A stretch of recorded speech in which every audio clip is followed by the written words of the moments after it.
mensagem dessa noite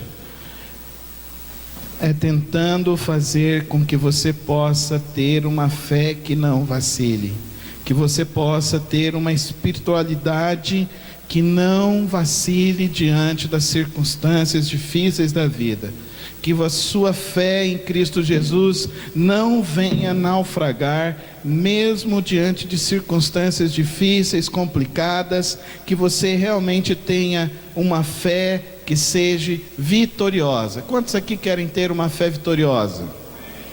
Amém? Alguns não levantaram as mãos. Será que não quer? Se você não quer, você veio no lugar errado. Quantos aqui querem ter uma fé vitoriosa? Que levanta a sua mão. Amém. Flamengo marcou gol. Acho que você não falou assim, gol do Flamengo, né?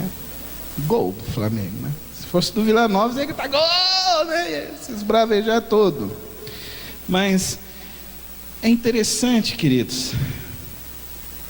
Eu tenho conhecido algumas pessoas e tenho reencontrado com algumas pessoas. Tenho reencontrado com algumas pessoas que falam para mim assim: eu perdi minha fé, cara. Eu não acredito mais.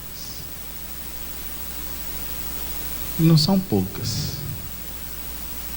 Talvez pelas experiências religiosas, através dos escândalos, das promessas estapafúrdias que muitos embarcaram, achando que isso era de fato a espiritualidade, a vida com Deus. Talvez pelo tanto de modismo que aconteceu no Brasil nesses últimos 30 anos. Modismos dos mais variados tipos, e levando as pessoas cada vez mais para esses modismos, né? E as pessoas acreditando e querendo ver as coisas acontecendo na sua vida, e com o passar do tempo nada aconteceu. Uma pessoa chegou a falar: eu perdi meu pai, eu perdi minha irmã, eu perdi meu casamento acabou, e Deus não fez nada. Me explica, como é que está o seu coração com Deus? Seu coração está com Deus porque você está na expectativa de receber algo do Senhor? Você está naquela expectativa assim: não, eu vou ser bonzinho e Deus assim vai me abençoar. Eu vou fazer. E você está nessa ideia do fazer. O texto que eu paro para refletir com os irmãos é um dos textos muito especiais da palavra de Deus. Não é um texto que Jesus está pregando. É um texto que Jesus está se encontrando com mais uma pessoa. E é interessante a gente sempre olhar para os encontros de Jesus. O texto de Lucas 9, do versículo 28 a 45. Presta atenção nessa narrativa. Aproximadamente 8 dias depois de dizer essas coisas, Jesus tomou consigo Pedro, João e Tiago e subiu a um monte para orar. Enquanto orava, a aparência de seu rosto se transformou e as suas roupas ficaram alvas e resplandecentes como o brilho de um relâmpago. Surgiram 2 homens que começaram a conversar com Jesus. Eram Moisés e Elias. Apareceram um glorioso esplendor e falavam sobre a partida de Jesus que estava para se cumprir em Jerusalém. Pedro e os seus companheiros estavam dominados pelo sono. Acordando subitamente, viram a glória de Jesus e os 2 homens que estavam com ele. Quando estes estavam se retirando, Pedro disse a Jesus: Mestre, as grandes ideias de Pedro, é bom estarmos aqui. Façamos 3 tendas, uma para ti, outra para Moisés e outra para Elias. Ele não sabia o que estava dizendo. Enquanto ele falava, e é a segunda vez que vem uma voz que vem do céu, uma nuvem apareceu e os envolveu, e eles ficaram com medo ao entrarem na nuvem. Dela saiu uma voz que dizia: Este é o meu filho, o escolhido. Eles já ouviram isso. Este é o meu filho, o escolhido, ouçam a ele. tendo-se ouvido a voz, Jesus ficou só. Os discípulos guardaram isto somente para si. Naqueles dias não contaram a ninguém nada do que tinham visto. No dia seguinte, desceram do monte. Uma grande multidão veio ao encontro dele. Um homem na multidão bradou: Mestre, rogo-te que dês atenção ao meu filho, pois é o único que tenho. Um espírito domina de repente, ele grita, lança-o em convulsões e o faz espumar. Quase nunca o abandono e o está destruindo. Roguei a estes teus discípulos para que expulsasse, mas eles não conseguiram. 9 homens que não valiam nada. Respondeu Jesus: ó geração incrédula e perversa, até quando estarei com vocês e terei que suportá-los? Traga-me aqui o seu filho. Quando o menino vinha vindo, o demônio o lançou por terra em convulsão, mas Jesus repreendeu o espírito imundo, curou o menino e o entregou de volta a seu pai. E todos ficaram atônitos ante a grandeza de Deus. Estando todos maravilhados com tudo que Jesus fazia, ele disse aos seus discípulos: ouçam atentamente o que vou lhes dizer. O Filho do Homem será traído e entregue nas mãos dos homens. Mas eles não entendiam o que isso significava. Era-lhes encoberto para que não entendesse, e tinham receio de perguntar-lhe a respeito dessa palavra. Nessa narrativa nós podemos ver 3 tipos de espiritualidades que Jesus já identificava e que expressou ali, e que nós precisamos estudar e compreender essas espiritualidades que existem até hoje. Existe a espiritualidade do primeiro grupo, o grupo que subiu, que Jesus chamou, Pedro, Tiago e João. A gente pode dar o nome de espiritualidade do monte, né? O grupo que estava com Cristo e que, poxa, o mestre me chamou para orar, então eu vou lá orar. Você, se Jesus estivesse aqui caminhando e Jesus te chamasse para orar, você dormiria? Porque eles dormiram. É tão interessante isso, porque tem muita gente que está dentro da igreja e fala: nossa, eu estou na igreja, eu estou com Cristo, vem para a igreja e dorme no meio da mensagem. Eu fico pensando, por que não ficou em casa dormindo? Puxa o sono em casa. Não consegue ficar um tempinho, não consegue ficar 40 minutos para ouvir uma reflexão, para se autoavaliar. E os que ficam no celular durante a mensagem? Não consegue ficar 40 minutos, isso é vício, isso é destruição para a tua vida, é sério, é destruição, é algo satânico, diabólico. Quando você não consegue parar um tempo na sua vida para refletir as coisas da espiritualidade, as coisas de Deus. O grupo próximo de Jesus não é muito diferente de muitos que às vezes estão aqui entre nós. São pessoas que a gente fala: não, a gente está com ele, essas pessoas estão com a gente. Não, essas pessoas estão comprometidas, mas estão na sonolência das suas próprias vidas, na sonolência dos seus próprios problemas. Aí tem o outro grupo, os 9 que não valiam nada, que eu fiz no meio da narrativa para tentar trazer um pouquinho mais a ideia dos irmãos. Eu posso falar dos que estão no vale. São aqueles que estão assim, estão dentro da igreja, mas acham assim: não, ele chamou os 3 lá, que os 3 cuidem de tudo. Tem gente que é assim, que está na igreja e acha que são os outros que têm que fazer as coisas andar na igreja. Tem gente que está na igreja e fala assim: não, o pastor tem os dele lá, eles que resolvam os problemas da igreja. Às vezes tem até uma ideia boa, mas nunca quer dar um palpite na coisa. Não vou dar, não vou participar, não vou me influenciar. Eu estou, mas não estou. Aí chega alguém com problema e fala: não, ó, esse negócio aí quem resolve é Jesus. Não, esse negócio aí quem resolve é o Pedro, Tiago e João, não é a gente está aqui só porque a gente faz parte da comunidade, a gente faz parte do grupo, a gente está no meio do grupo. Eu estou no grupo, legal. mas eu não me comprometo.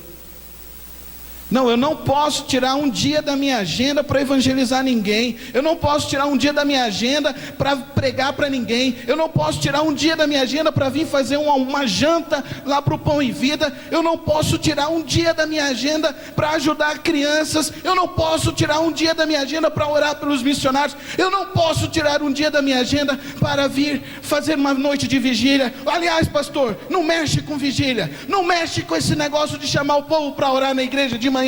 Vem ninguém, pastor, o senhor vai se cansar. Não faz isso, pastor. Não se envolve. Não entra no reino. Está sempre à margem do reino. Está sempre à margem das coisas de Deus. Nunca se compromete.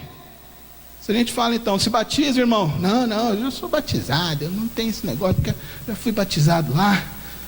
Não, irmão, assumir a membresia. Não para assumir membresia nenhuma, não. Irmão, nós vamos construir. Que bom, pastor, vai lá na frente, vai construir. Mas não entra. Acha que sempre o problema das coisas é o pastor, é os líderes da igreja. E um dia desse eu reuni a liderança da igreja e falei, se eu pegar um de vocês orando, Deus abençoe os líderes dessa igreja, eu vou dar um cacete em vocês, porque os líderes são vocês. Agora o grande problema, queridos, é que a igreja não é para ser um negócio piramidal de esquemas, não é isso o reino de Deus. Joga fora essa mentalidade. Ou você está com Cristo ou não está com Ele. Ou você é de fato um filho de Deus, ou você não é, e você está perdido e vai para o inferno. Não tem meio termo. Não tem estar em cima do muro. O primeiro grupo, do Pedro, Tiago e João, eles ainda tentaram dissuadir o Mestre Jesus. O segundo grupo virou e falou assim: olha aí, a gente podia estar andando com o outro que não ia ter esses problemas para a gente ter que resolver. Sempre acha que as coisas do reino de Deus não é responsabilidade de si próprio. Agora nós temos a espiritualidade de Jesus. E o grande perigo, queridos, das nossas vidas é acharmos que estamos com Cristo e na realidade nós não estamos em nada com Cristo. Em nada. E o meu desafio para você essa noite é tentar entender que a tua fé precisa estar firmada em Cristo. Em Cristo. Para isso, é preciso que você aprenda a discernir quem é Jesus Cristo. Enquanto ele estava falando, uma nuvem apareceu e os envolveu, e eles ficaram com medo ao entrarem na nuvem. Dela saiu uma voz que dizia: este é o meu filho, o escolhido, ouçam a ele. Tendo-se ouvido a voz, Jesus ficou só. Que coisa! A nuvem desceu, os três estavam lá. A nuvem sumiu, cadê os três? Cadê? Se Deus invadir esse local aqui hoje, ou você acha que não tem a possibilidade? Mas se Deus de fato quiser trazer a Shekinah dele aqui, uma nuvem dele aqui, o que você vai fazer? Tem gente que já fica até com medo, já está até com taquicardia, pastor. Eu não quero nem saber desse negócio, não. Fico até com medo. Era pastor na igreja. Pastor não, estava ajudando lá. Aí chegou um dia lá, vou contar essa história daqui a pouquinho. Os discípulos, eles não discerniram quem era Jesus. Por isso que eles não conseguiam orar. E quando você não ora, irmão, você não tem discernimento para entender quem é Jesus. para compreender a dimensão de Cristo, para entender a amplitude de Cristo. Estavam ali do lado de Jesus e Pedro fala que teve a grande ideia: não, vamos construir aqui uma tenda. Olha, nós vamos ficar aqui na tenda, Jesus, e eu vou ficar na bilheteria da tenda. Aí vai estar resolvido o nosso problema financeiro. Porque aí, ó, cada um que vier para ver Elias, a gente vai cobrar 10 denários. Para ver Moisés é 50 denários. E para ver o Senhor vai ser 100 denários. Boa ideia. Boa ideia para implantar o projeto do homem. O projeto da vaidade, o projeto da ganância, o projeto da soberba. E é assim que a igreja evangélica brasileira está vivendo nos dias de hoje. Dá um dinheirinho aqui para você receber uma bênção ali. Dá um dinheirinho aqui para você receber um movimento aqui. Seja fiel a Deus, você vai receber mais bênçãos de Deus. E não tem nada a ver isso com o projeto de Deus.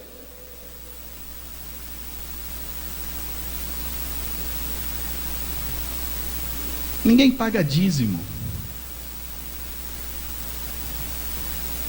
Ou você devolve porque você entende que é uma expressão de gratidão e de louvor a Deus, ou você não devolve. A igreja não precisa de dinheiro. E quem me conhece aqui já, os 15 anos que eu sou pastor dessa igreja, 17 anos desde a fundação, sabe que a minha pregação nunca mudou. Nunca. Que se você não dedica por amor, não dedica. Porque eu tenho um episódio na palavra de Deus, que uma das pessoas que estavam no exército de Israel, na hora que ele voltou, ele trouxe uma capa dos filisteus. E eu morro de medo disso, sabe? Morro de medo disso. De vir dinheiro escuso para o reino de Deus. De vir dinheiro de maracutaia. De vir dinheiro de coisas ilícitas. Como a gente fica sabendo que existem muitas igrejas que estão sendo usadas hoje para lavarem dinheiro. E não é uma ou outra, são muitas. Que tristeza, decepção. Uma das igrejas recentemente aqui em Goiânia, ela foi criada com o objetivo de lavar dinheiro de um dos maiores traficantes de armas, fornecedores de armas. Que coisa louca.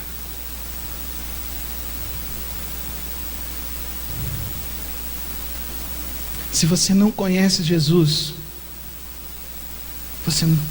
se você não ora, se você não está com Cristo, você está procurando apenas as coisas para si próprio.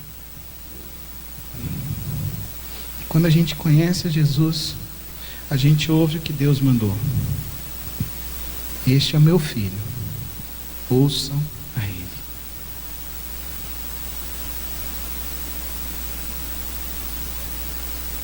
Um dia um irmão escreveu uma carta assim para mim, dizendo assim: meu maior medo é não obedecer a Deus.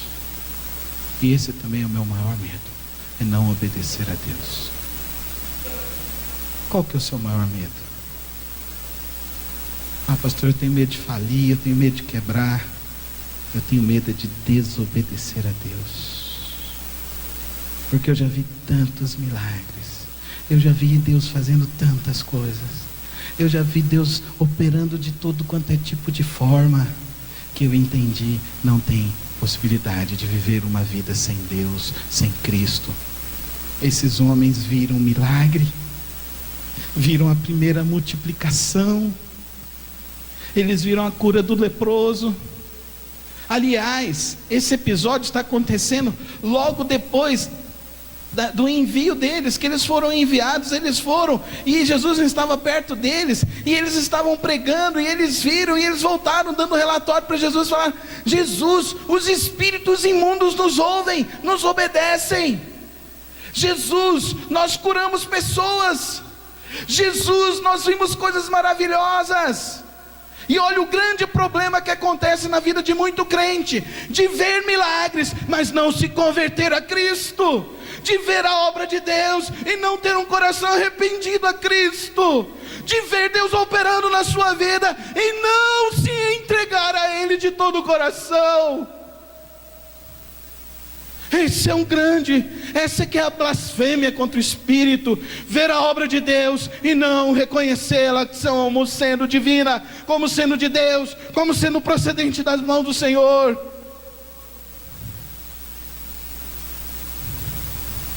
Ninguém pode viver essa vida sem discernir a Cristo, sem discernir a obra de Deus.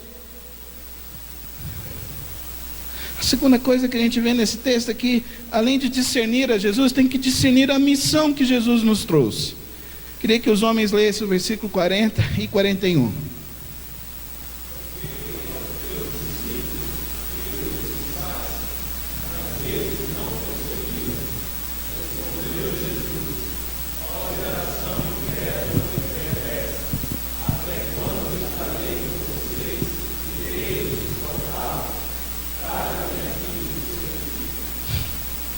Os discípulos não conseguiram expulsar o demônio.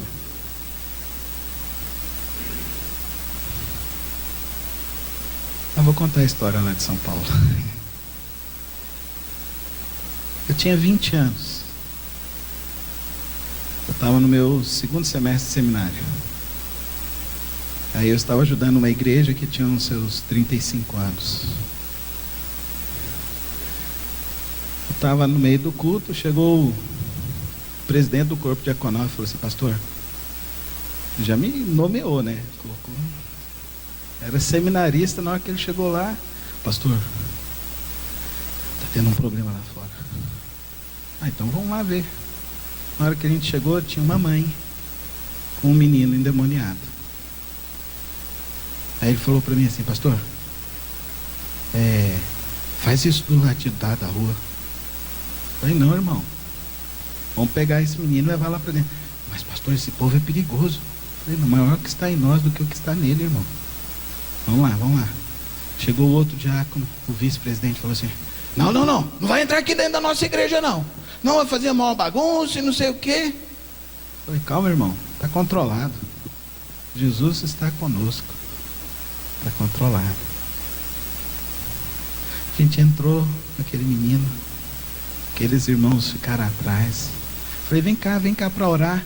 Eles deram aquele passo assim de meio milímetro, sabe? Levanta a mão assim, daí só abaixaram a cabeça.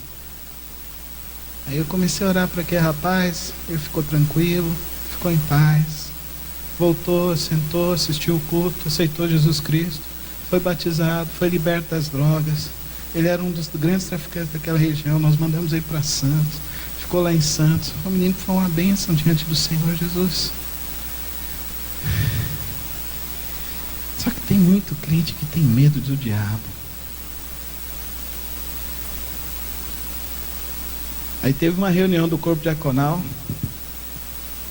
e eles chegaram a uma grande conclusão: é porque o pastor não está orando pela igreja. Entendeu? O problema é de vocês, não é nosso. Quando o problema é dos outros, não tem solução, querido. Não tem. A única possibilidade de haver uma solução no mundo é quando você identifica que o problema é seu.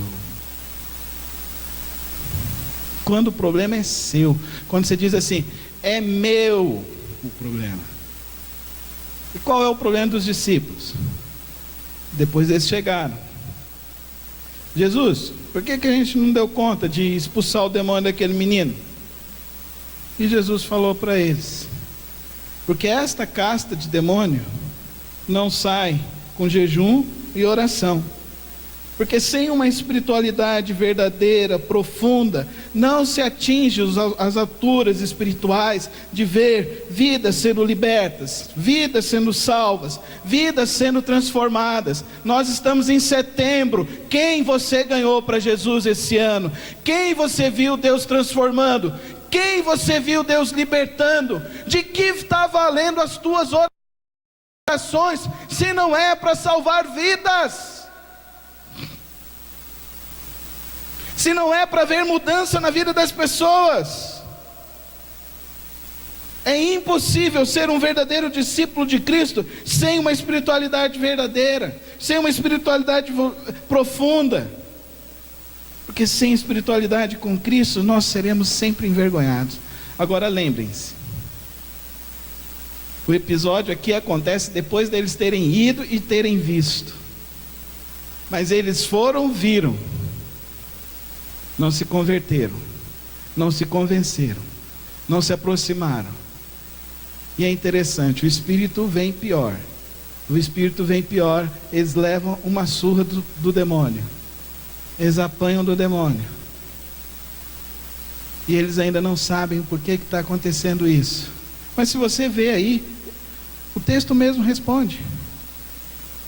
Começou uma discussão entre os discípulos acerca de qual deles seria o maior. Qual o interesse deles?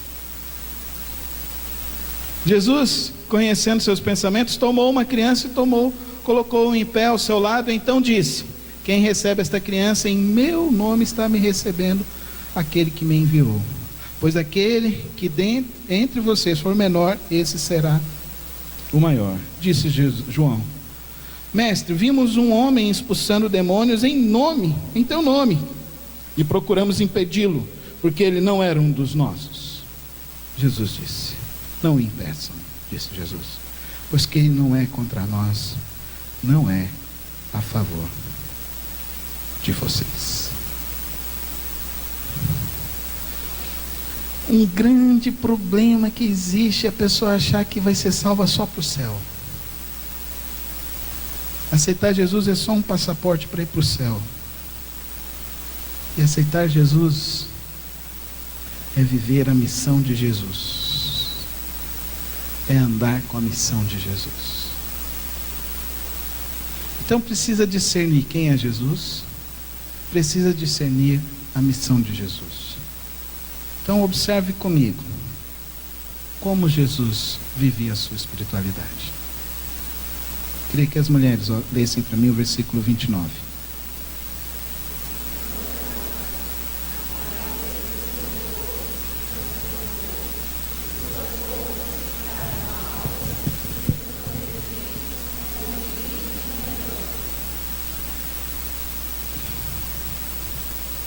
Enquanto orava. Ninguém pode desprezar uma vida de espiritualidade com Deus. Essa semana você teve tempo com Deus? Você teve tempo no altar do Senhor?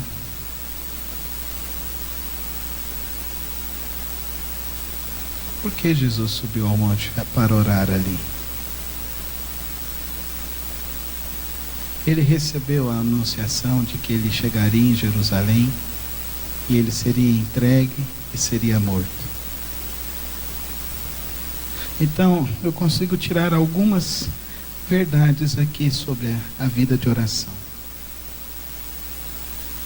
Quando nós oramos, queridos, nós somos protegidos por Deus. Nós somos protegidos de todos os ataques espirituais.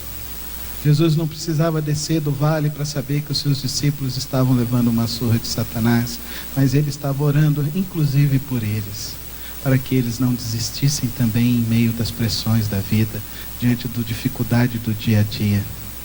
Mas não adianta só o mestre orar.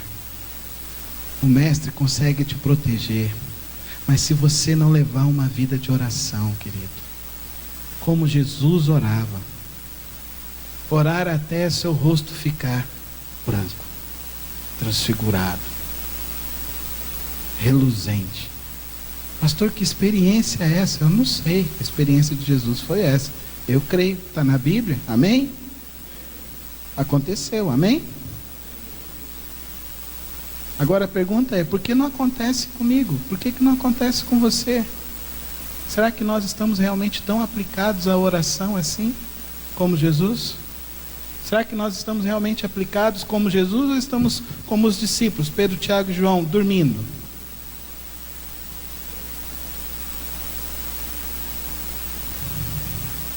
A vida de oração, ela te dá discernimento espiritual diante da vida.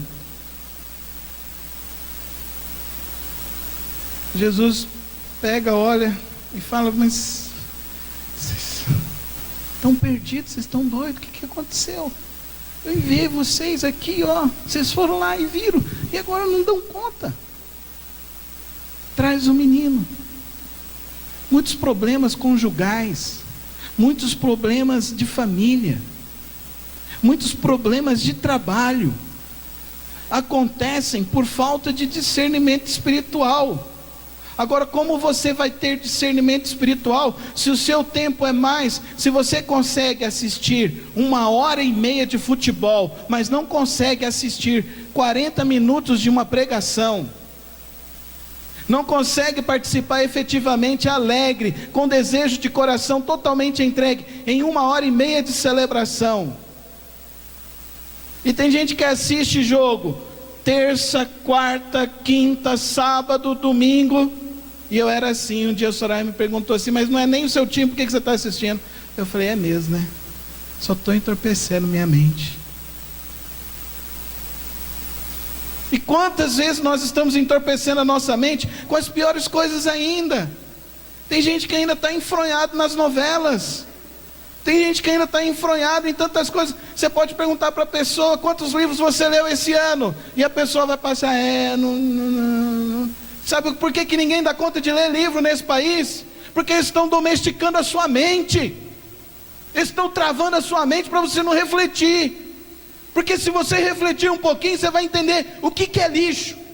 E vai conseguir dizer que esse lixo você não compra. Esse lixo você não quer para você. Eu não preciso desse lixo. Agora, se você não tem discernimento espiritual, se você não leva a sério uma vida de oração, querido, aonde vai vir a força que vem de Deus, a sabedoria que vem de Deus? Ore e você vai começar a ver as coisas acontecendo.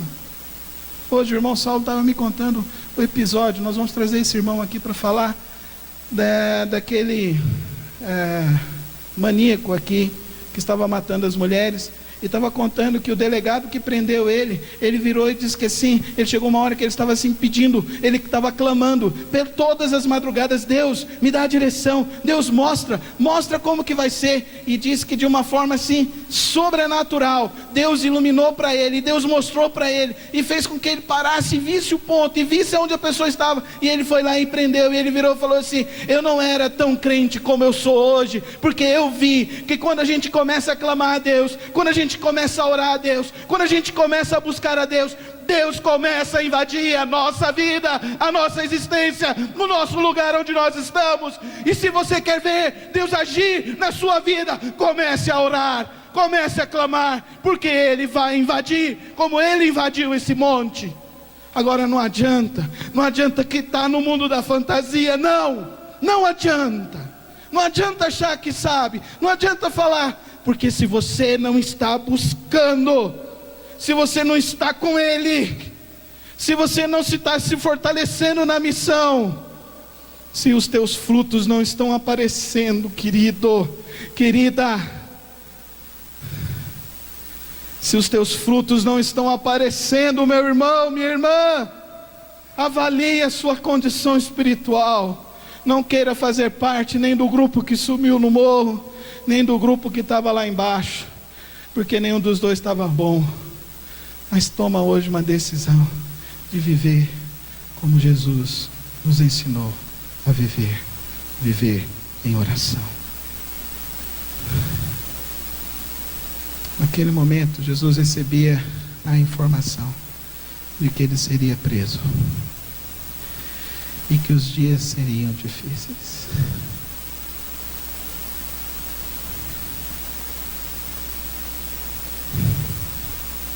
Deus vem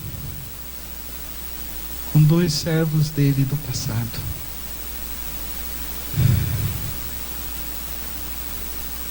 Naquele momento de oração.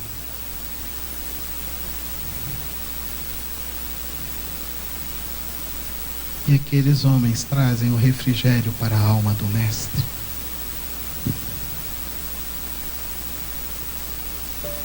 Eu aprendi um grande segredo espiritual na vida.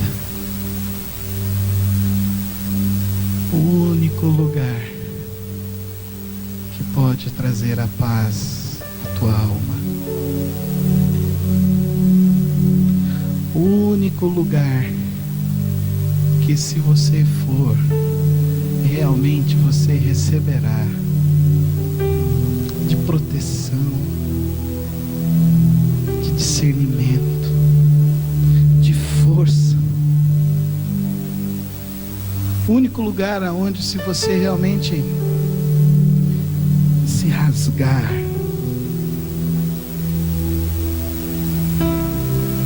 e você se torna forte.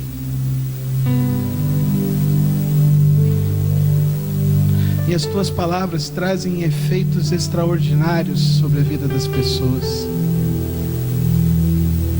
Talvez essa semana foi um caos lá na sua casa. Eu te desafio, gasta tempo de oração, irmão, e pede para Deus: Deus, toca minha boca com aquela tenaz que o Senhor tocou Isaías, para que quando eu falar, a minha esposa ouça palavras de amor, os meus filhos ouçam palavras de amor. Talvez foi um caos lá no seu emprego, uma grande dificuldade que você está passando. Vai lá no altar de Deus e pergunta para Deus: Deus, o que é que eu tenho que fazer? Como que eu tenho que fazer? E você pode ter certeza que no outro dia, ou na mesma hora, ou no mesmo instante. Eu já contei essa experiência aqui. Eu trabalhava na joalheria do meu irmão. Nós tínhamos uma meta que tinha que pagar os funcionários, e não tinha dinheiro, não tinha vendido para ter dinheiro. Naquele dia o meu irmão chegou mais cedo, passou na minha casa, me levou, nós fomos lá. Ele falou: Carlos, vamos ajoelhar e vamos orar. E nós oramos naquele dia e pedimos: Deus, manda um anjo do Senhor hoje aqui, Senhor. Manda um anjo do Senhor hoje aqui para pagar à vista, Senhor, para pagar o dinheiro que a gente precisa, Senhor. 3:30 da tarde entrou um senhor de chinela, camisa da primeira campanha do Iris Rezende, furada. Nenhum vendedor levantou para atendê-lo. Eu fui lá, cheguei para conversar com ele. Ele falou assim: vai ser 35 anos de casamento. 35 anos para minha esposa. Eu quero dar um colar para ela. Aí ele foi, tirou do bolso um monte de papel, jornal. Na hora que ele abriu, um diamante azul, irmãos. O diamante blue é o diamante mais caro que tem.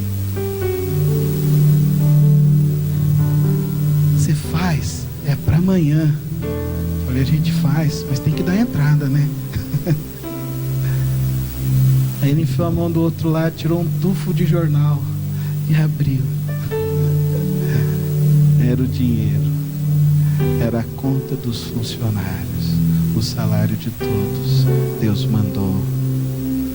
Não fica perdendo o teu tempo na frente de TV. Gasta o teu tempo em oração a Deus. Um dia eu orei e falei: Senhor, me dá uma esposa, Senhor. Eu preciso de uma mulher do Senhor.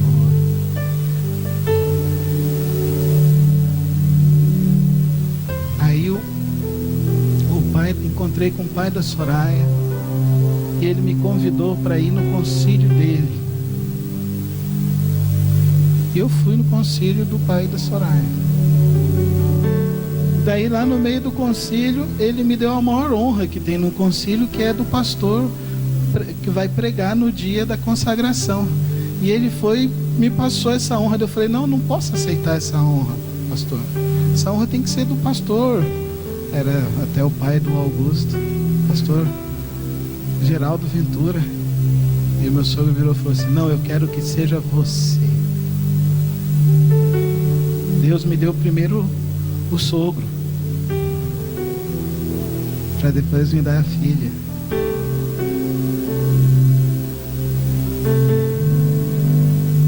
Um dia eu e a Soraya estava lá na T63 orando. Já era 7h15, não tinha ido ninguém. A gente pediu: Deus, Manda alguém.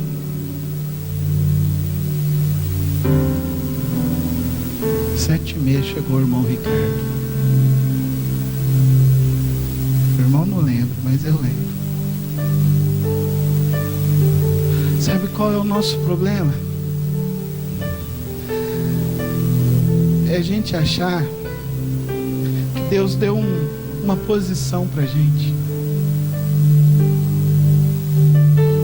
Aqueles 3 homens que subiram no monte, eles acharam que tinha uma posição com Cristo. E não vale nada uma posição com Cristo. Sabe qual é o nosso grande problema? É achar que o problema é dos outros e não trazer e personificar os desafios de Deus para nós.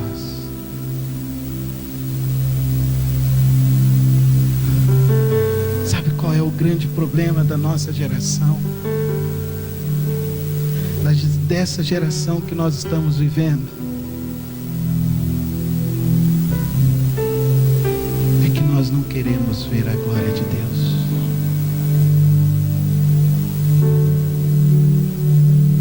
A gente não quer se comprometer com a causa de Deus.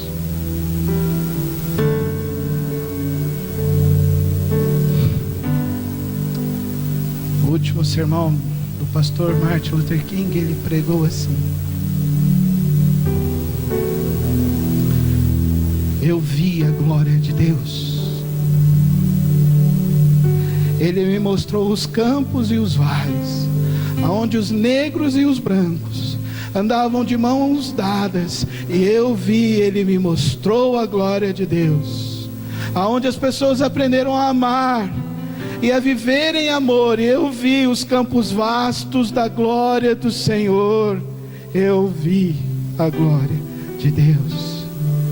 E o que eu te chamo para essa noite é você sair de cima das desculpas, sair de cima das posições, sair de cima das enganações, das desculpas, e entrar no reino, e entrar na glória, e dizer: eu quero ver a glória de Deus, eu quero ver a glória de Deus, eu quero ver a tua glória, meu Deus. Eu quero ver o teu mover sobre as vidas, Senhor. Eu quero ver, ó Deus, os cativos sendo livres, os coxos andando, os cegos vendo, os mudos falando e te louvando de todo o coração. Eu quero ver a tua glória, Senhor, se manifestando sobre nós com o teu poder, meu Deus. Que nós não sejamos mais, Senhor, simplesmente espectadores do teu reino, mas que nós sejamos, Senhor, aquelas pessoas que entram na tua glória, que andam no teu reino e andam para a tua glória, marchando para a tua glória, marchando para o Senhor, marchando pelo Senhor, vivendo pelo Senhor, para a tua glória, hoje, sempre e eternamente, Senhor. Amém, Senhor. Amém, Senhor.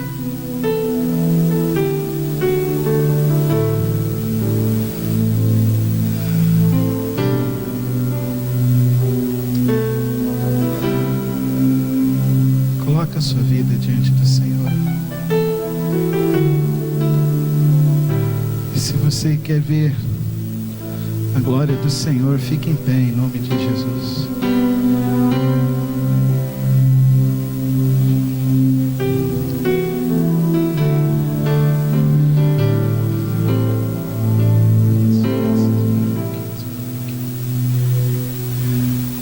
Canta assim comigo.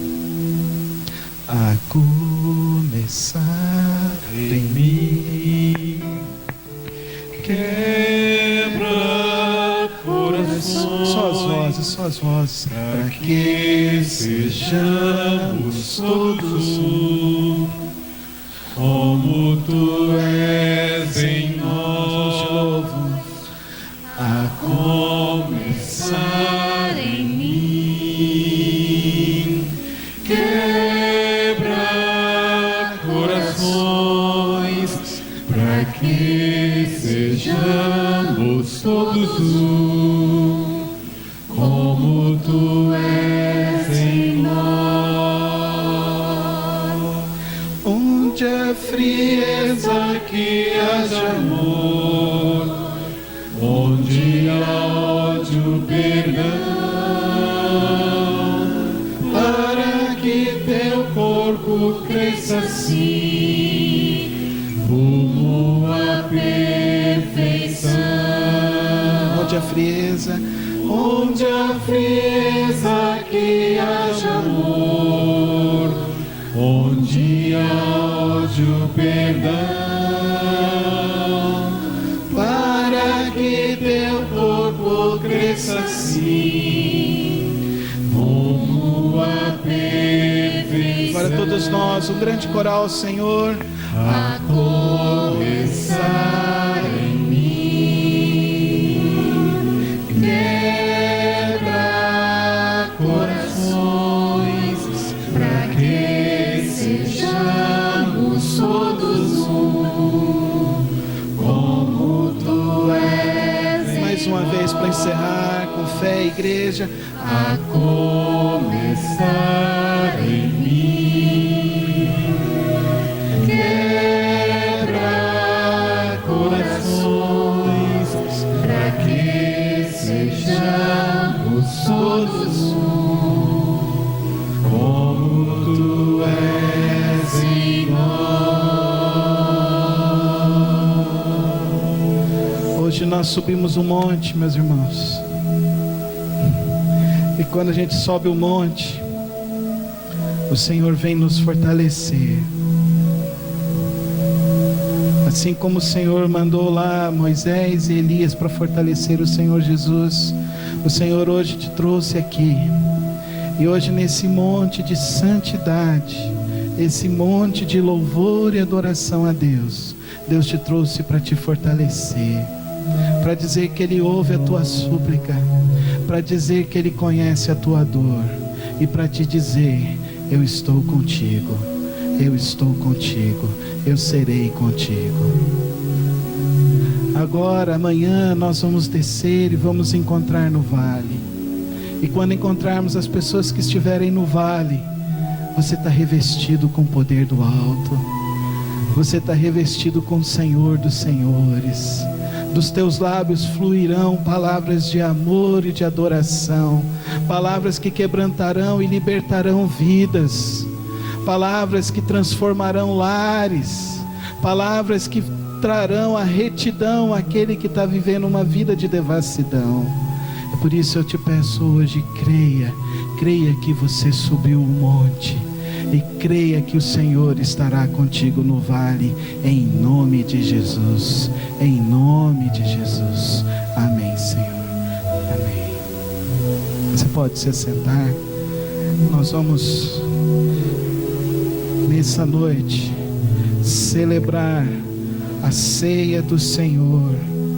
A ceia do Senhor, queridos, foi a última refeição que o nosso mestre fez com seus discípulos.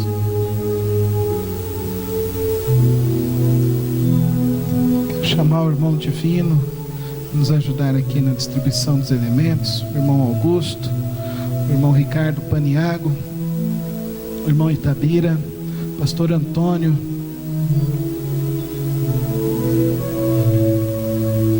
irmão Paulo Pimentel,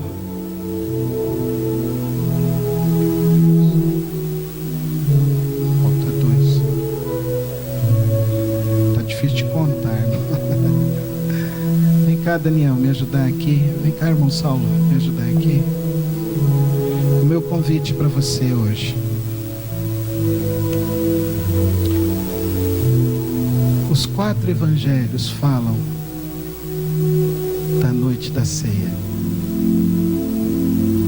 3 falam como foi a ceia, a refeição. Mas o evangelho de João, ele não fala da refeição. Ele fala do que Jesus fez durante a refeição. Jesus, ele pegou uma toalha, ele pegou uma bacia e lavou os pés dos discípulos. E isso para mim é uma direção para as nossas vidas. Nós vamos sair hoje alimentados da força do Senhor, da glória de Deus. E quando formos, vamos servir ao Senhor, às outras pessoas, em nome de Jesus.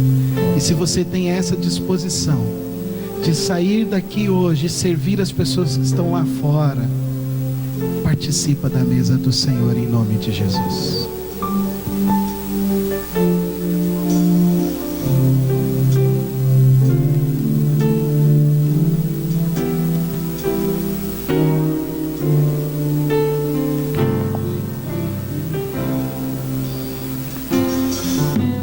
Seja bendito o Cordeiro que na cruz por nós padeceu. Seja bendito o seu sangue que por nós pecadores verteu. Salvos do mal nós estamos, por tua graça e teu favor, pois que mais alvos que a neve, o teu sangue nos torna Senhor.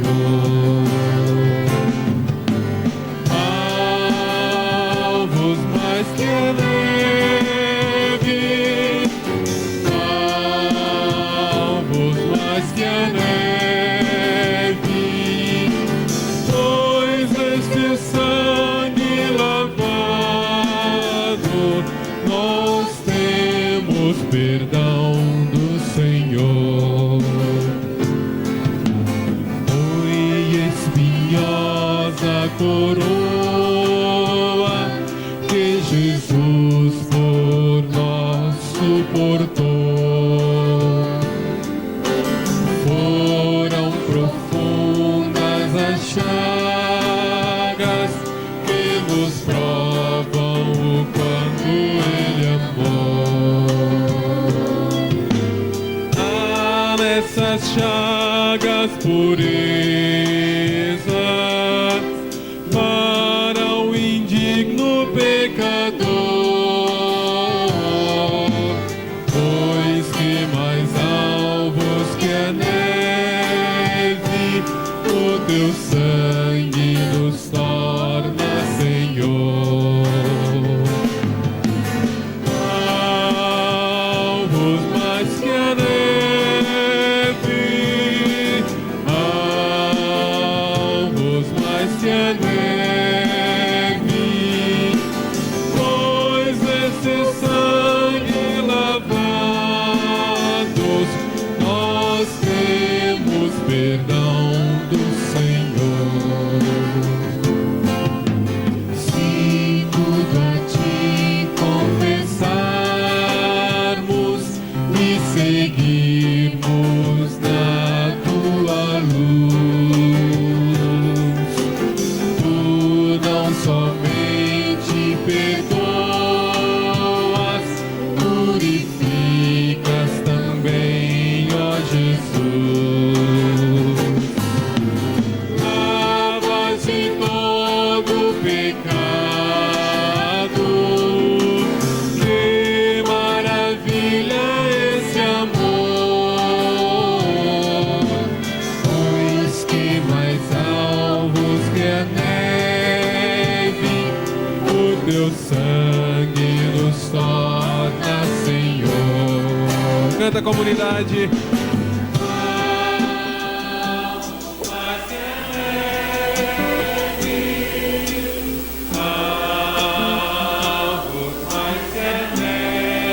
Pois em seu sangue lavados, nós temos perdão do Senhor. Nós temos perdão do Senhor. Alvos mais que a neve, alvos mais que a neve, alvos mais que a neve,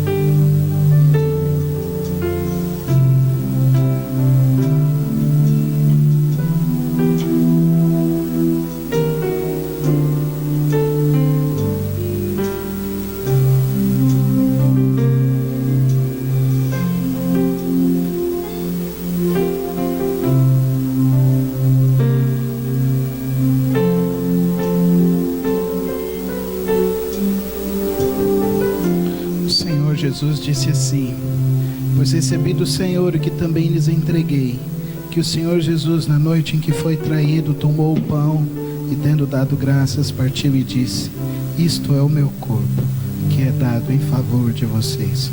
Façam isto em memória de mim. Comamos todos o pão.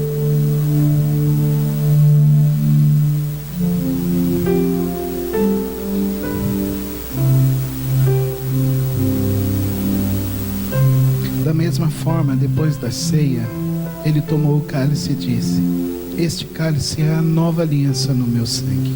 Façam isso sempre que o beberem, em memória de mim. Porque sempre que comerem deste pão e beberem deste cálice, vocês anunciam a morte do Senhor, até que Ele venha. Querido, olha para esse cálice nesse momento e entenda que o Filho de Deus verteu o sangue dele para limpar os teus pecados, que a tua vida foi compra com o sangue dele.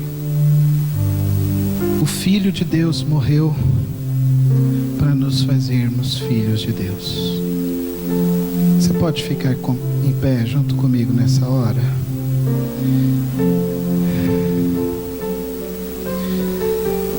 E Ele me fez filho de Deus para que eu possa ser família de Deus junto com você, minha irmã Lana,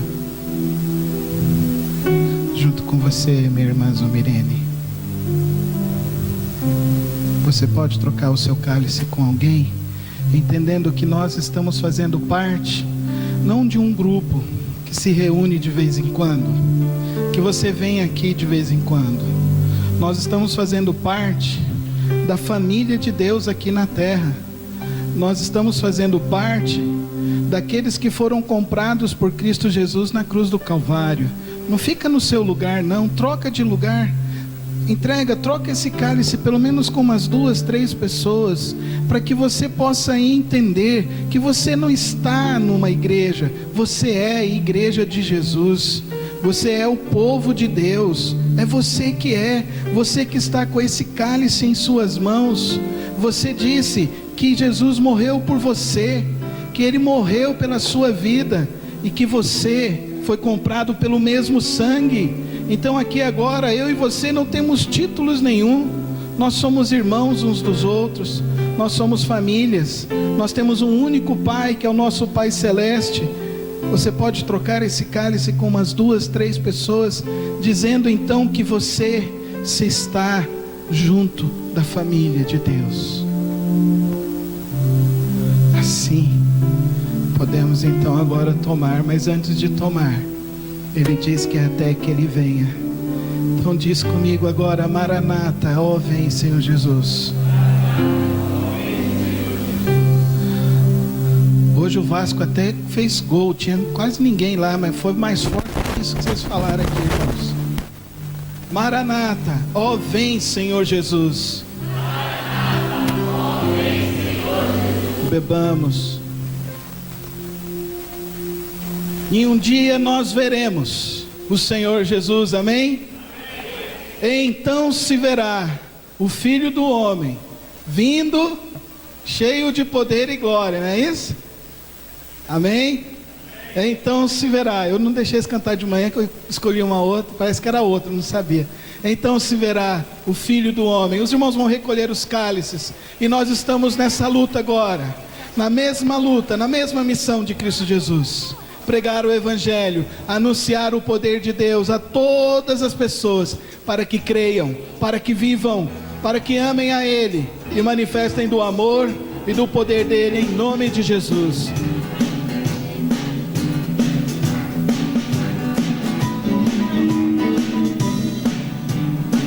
Então se verá o Filho do Homem vindo sobre as nuvens com poder e glória. Então se verá o Filho do Homem vindo sobre as nuvens com poder e glória. Porque assim como o relâmpago que sai do Oriente se se mostra no ocidente, assim há de ser a vinda do Filho do Homem. Porque assim como o relâmpago que sai do oriente se mostra no ocidente, assim há de ser a vinda do Filho do Homem. Assim há de ser, assim há de ser a vinda do Filho do Homem. Assim há de ser, assim há de ser a vinda do Filho do